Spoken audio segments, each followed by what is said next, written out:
Hi hello ನಮಸ್ಕಾರ, welcome back to my YouTube channel. ಯಾರು ನನ್ನ ವಿಡಿಯೋನ ನೋಡ್ತಾ ಇದ್ರೆ ಲೈಕ್ ಮಾಡಿ, ಶೇರ್ ಮಾಡಿ ಮತ್ತು ನನ್ನ ಯೂಟ್ಯೂಬ್ ಚಾನಲ್ನ ಸಬ್ಸ್ಕ್ರೈಬ್ ಆಗಿ. ಹಾಗೆ ನಾಳೆ ನಡೀತಿರುವಂಥ ಮೂರನೇ test series India versus Australia, ಇದು ಗಾಬಾದಲ್ಲಿ ನಡೀತಾ ಇರೋದು.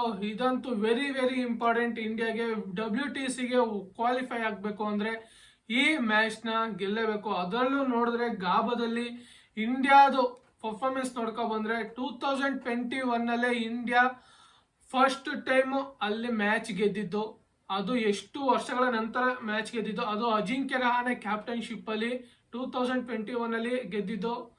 ಹಾಗೆ ಇವಾಗ ಎಷ್ಟು 21 ಅಂದರೆ ಇವಾಗ 24 3 ವರ್ಷಗಳ ನಂತರ ಮತ್ತೆ ಗಾಬಾದಲ್ಲಿ ಮ್ಯಾಚ್ ನಡೀತಾ ಇದೆ. ಆದರೆ ಯಾವ ಥರ ಇಂಡಿಯಾ ಪ್ರಿಪರೇಷನ್ ಆಗಿದೆ ಅಂತ ಇವಾಗಲೇ ನೋಡ್ತಾ ಇರ್ಬೋದು. ಫುಲ್ಲು ಪ್ರಿಪರೇಷನ್ ನಡೆದಿದೆ. ಅದು ಅಲ್ಲದೆ ಎರಡನೇ ಟೆಸ್ಟ್ ಮ್ಯಾಚ್ ಅಡಿಲೇಟಲ್ಲಿ ಸೋತ ನಂತರ ಫುಲ್ ಪ್ರಾಕ್ಟೀಸ್ ಸೆಕ್ಷನ್ ಹೋಗಿದ್ದಾರೆ.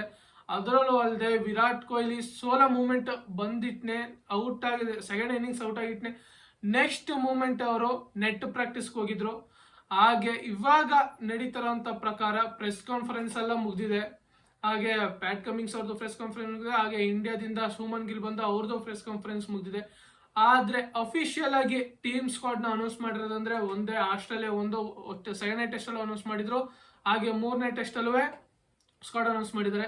ಆದ್ರೆ ಇಂಡಿಯಾ ಯಾವುದೇ ರೀತಿ ಸ್ಕ್ವಾಡ್ ಅಂತೂ ಅನೌನ್ಸ್ ಮಾಡಿಲ್ಲ. ಯಾವ ತರ ಇರ್ತಾರೆ ಅಂತ ಗೊತ್ತಿಲ್ಲ. ಆದ್ರೆ ನನ್ನ ಪ್ರಕಾರ ನಾಳೆ ನಡೀತಾ ಅಂತ BGT ಮೂರನೇ ಟೆಸ್ಟ್ ಸೀರೀಸ್ಗೆ ರೋಹಿತ್ ಶರ್ಮಾ ಓಪನರ್ ಆಗಿ ಆಡಬಹುದು, ಅದಂತೂ ಕನ್ಫರ್ಮ್. ಅದರಲ್ಲದೆ ಮಿಡಲ್ ಆರ್ಡರ್ ಅಲ್ಲಿ ಅಷ್ಟೊಂದು ಹೇಳ್ಕೊಳ್ಳೋ ಮಟ್ಟಿಗೆ ರನ್ ಬಂದಿಲ್ಲ. ಅದಕ್ಕೋಸ್ಕರ ಓಪನರ್ ಆಗಿ ಸ್ಕೋರ್ನ ಒಂದು ಸ್ವಲ್ಪ ಪುಷ್ ಅಪ್ ಮಾಡೋದ ಅಂತ ಯೋಚನೆ ಮಾಡ್ಬೋದು. ಅದಕ್ಕೋಸ್ಕರ ನಾಳೆ ನಡೀತಿರೋಂಥ ಮ್ಯಾಚ್ಗೆ ರೋಹಿತ್ ಶರ್ಮಾ ಓಪನರ್ ಆಗಿ ಆಡ್ತಾರೆ ಅಂತ ಅನ್ಕೊಂಡಿದ್ದೀನಿ. ಆದರೆ ಏನಾಗುತ್ತಂತ ಗೊತ್ತಿಲ್ಲ. ಅದಕ್ಕೋಸ್ಕರ ನಾಳೆ ಬೆಳಿಗ್ಗೆ ಗಂಟೆ ವೆಯ್ಟ್ ಮಾಡಬೇಕು. ಆದರೆ ನಮ್ಮ ಇಂಡಿಯಾದು ಸ್ಕ್ವಾಡ್ ನಾಳೆಗೆ BGT ಮೂರನೇ ಟೆಸ್ಟ್ ಮ್ಯಾಚ್ಗೆ ಸ್ಕ್ವಾಡ್ ಯಾವ ಥರ ಇರ್ಬೋದು ಅಂದರೆ ಓಪನರ್ ಆಗಿ ಜೈಸ್ವಾಲ್ ಮತ್ತೆ ರೋಹಿತ್ ಶರ್ಮಾ, ಅದಾದ್ಮೇಲೆ ಶುಮನ್ ಗಿಲ್, ವಿರಾಟ್ ಕೊಹ್ಲಿ, ರಿಷಬ್ ಪಂತ್, ಆಮೇಲೆ KL ರಾಹುಲ್, ನಿತೀಶ್ ರೆಡ್ಡಿ. ಈ ಮ್ಯಾಚಿಗೆ ಅಶ್ವಿನ್ನ ಆಡಿಸ್ತಾರಲ್ಲ ಗೊತ್ತಿಲ್ಲ. ಆದರೆ ನನ್ನ ಪ್ರಕಾರ ಈ ಮ್ಯಾಚ್ಗೆ ಜಡೇಜನ್ನ ಆಡಿಸ್ತಾರೆ.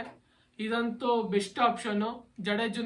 ಅಶ್ವಿನ್ನ ಕುಣಿಸಿ ಜಡೇಜನ್ನ ಆಡಿಸ್ತಾರೆ ಈ ಟೆಸ್ಟ್ ಮ್ಯಾಚ್ಗೆ.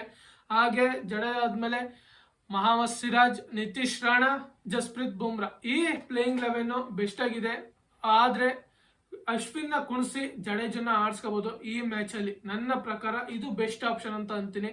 ಹಾಗೆ ಆಸ್ಟ್ರೇಲಿಯಾ ಪ್ಲೇಯಿಂಗ್ 11 ನೋಡ್ತಾ ಬಂದ್ರೆ ಆಲ್ರೆಡಿ ಪ್ಲೇಯಿಂಗ್ 11 ಅವರು ಅನೌನ್ಸ್ ಮಾಡಿದ್ದಾರೆ. ಎರಡನೇ ಟೆಸ್ಟ್ ಮ್ಯಾಚ್ಗೆ ಹೆಜಲ್ವುಡ್ ಇರಲ್ಲ ಅಂತ ಹೇಳಿದ್ರು.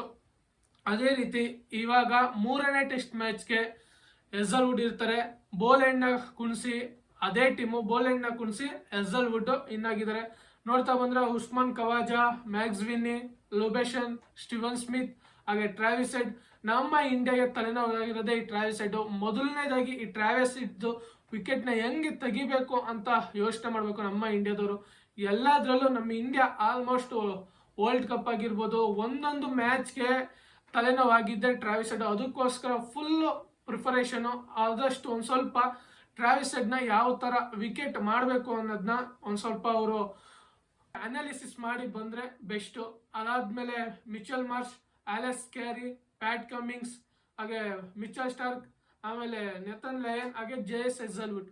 ಇದು ಆಸ್ಟ್ರೇಲಿಯಾದ ಪ್ಲೇಯಿಂಗ್ 11. ಇದಂತೂ ಇವಾಗಂತೂ ಬೌಲಿಂಗ್ ಅಟ್ಯಾಕ್ ಅಂತೂ ಬೆಂಕಿಯಾಗೆ ಇದೆ. ಅದು ಅಲ್ಲದೆ ಹೆಜಲ್ವುಡ್ ಟೆಸ್ಟ್ ಪ್ಲೇಯರ್ ಬಂದಾಗ ಆಸ್ಟ್ರೇಲಿಯನ್ ಟೀಮ್ ಅಂತೂ ಬೆಂಕಿಯಾಗಿದೆ. ಅದೇ ರೀತಿ ನಮ್ಮ ಇಂಡಿಯನ್ ಪ್ಲೇಯಿಂಗ್ 11 ಸಹ ಅದಕ್ಕೆ ಟಕ್ಕರ್ ಕೊಡೋಂಥ ರೀತಿಲೇ ಇರೋದು. ಅದಕ್ಕೋಸ್ಕರ ಮೂರನೇ ಟೆಸ್ಟ್ ಮ್ಯಾಚ್ ಗಾಬಾದಲ್ಲಿ ನಡೀತಾ ಇರೋದು. ಯಾವಾಗ 2021 ಗೆದ್ರು ಅಜಿಂಕ್ಯ ರಹಾನೆ ಕ್ಯಾಪ್ಟನ್ಶಿಪ್ ಅಲ್ಲಿ, ಅದೇ ರೀತಿ ಇವಾಗ 2024 ರೋಹಿತ್ ಶರ್ಮಾ ಅಂಡರ್ ಕ್ಯಾಪ್ಟನ್ಶಿಪ್ ಅಲ್ಲಿ ಈ ಗಾಬಾದಲ್ಲಿ ಗೆಲ್ಲೇಬೇಕು ಅಂತ ನಮ್ಮ ಫ್ಯಾನ್ಸ್ಗಳ ಆಶ್ರಯ. ಆದರೆ ಏನಾಗುತ್ತೆ ಅಂತ ಗೊತ್ತಿಲ್ಲ. ಎಲ್ಲರೂ ನಾಳೆ ನಡೀತಿರೋಂಥ BGT ಮ್ಯಾಚ್ಗೆ ವೇಟ್ ಮಾಡ್ತಾ ಇದ್ದಾರೆ. ಅದು ಅಲ್ಲದೆ ಈ ಟೆಸ್ಟ್ ಸೀರೀಸ್, ಈ BGT ಟೆಸ್ಟ್ ಸೀರೀಸ್ ಇಂಡಿಯಾಗೆ ವೆರಿ ವೆರಿ ಇಂಪಾರ್ಟೆಂಟ್. ಅದರಲ್ಲೂ ಅಲ್ಲದೆ ನಮ್ಮ ಇಂಡಿಯಾ WTC ವರ್ಲ್ಡ್ ಕಪ್ ಫೈನಲ್ಗೆ ಹೋಗ್ಬೇಕು ಅಂದರೆ ಈ 3 ಕಂಟಿನ್ಯೂಸ್ ಮ್ಯಾಚ್ಗಳನ್ನ ಆಸ್ಟ್ರೇಲಿಯಾ ಮೇಲಿರೋ 3 ಮ್ಯಾಚ್ಗಳನ್ನ ಗೆಲ್ಲೇಬೇಕು. ಅದಕ್ಕೋಸ್ಕರ ಫುಲ್ ಪ್ರಿಪರೇಷನ್ ಆಗಿ ಇದ್ರ ಮೇಲೆ ಒತ್ತಡ ಇಟ್ಟು ಮ್ಯಾಚ್ ಆಡಿದ್ರೆ, ಒತ್ತಡ ಎಲ್ಲ ಇಡೋದೇ ಬೇಡ, ತಲೆಯಲ್ಲಿ ಫ್ರೀ ಆಗಿದ್ದು ಚೆನ್ನಾಗಿ ಆಡಿ ಮ್ಯಾಚ್ ಗೆದ್ಬಿಟ್ರೆ ಸಾಕು ನಮಗೆ. ಅದೇ ನಮಗೆ ಹಾಲು ಕುಡ್ದಷ್ಟು ಖುಷಿ. ಈ ಮ್ಯಾಚ್ಗಳು ಗೆದ್ಬಿಟ್ರೆ ನಮಗೆ ವರ್ಲ್ಡ್ ಕಪ್ ಫೈನಲ್ಗೆ ಹೋಗ್ಬಿಟ್ರೆ ಸಾಕು, WTC ವರ್ಲ್ಡ್ ಕಪ್ ಫೈನಲ್ಗೆ. ಆಮೇಲೆ ಏನಾರ ಬರಲಿ. ಅದು ಅಲ್ಲದೆ ನಾವು 2 ಸಲ ಹೋಗಿ 2 ಸಲನೂ ಸೋತ್ಬಿಟ್ಟಿದ್ದೀವಿ. ಒಂದು ಆಸ್ಟ್ರೇಲಿಯಾ ಮೇಲೆ, ಒಂದು ನ್ಯೂಜಿಲೆಂಡ್ ಮೇಲೆ 2 ಸೋತ್ಬಿಟ್ಟಿದ್ದೀವಿ. ಅದಕ್ಕೋಸ್ಕರ ಈ ಸಲನಾದ್ರೂ ವರ್ಲ್ಡ್ ಕಪ್ ಫೈನಲ್ಗೆ ಹೋಗಿ WTCಗೆ ಅಲ್ಲಿ ಹೋಗಿ ಒಂದ್ಸಲ ರೋಹಿತ್ ಶರ್ಮಾ ಅಂಡರ್ ಕ್ಯಾಪ್ಟನಲ್ಲಿ ಗೆಲ್ಲೋಣ. ಇದೇ ರೀತಿ ಮುಂದಿನ ವಿಡಿಯೋದಲ್ಲಿ ಸಿಗೋಣ. ಜೈ ಹಿಂದ್, ಜೈ ಕರ್ನಾಟಕ, ಮತ್ತೆ ವಂದನೆಗಳು.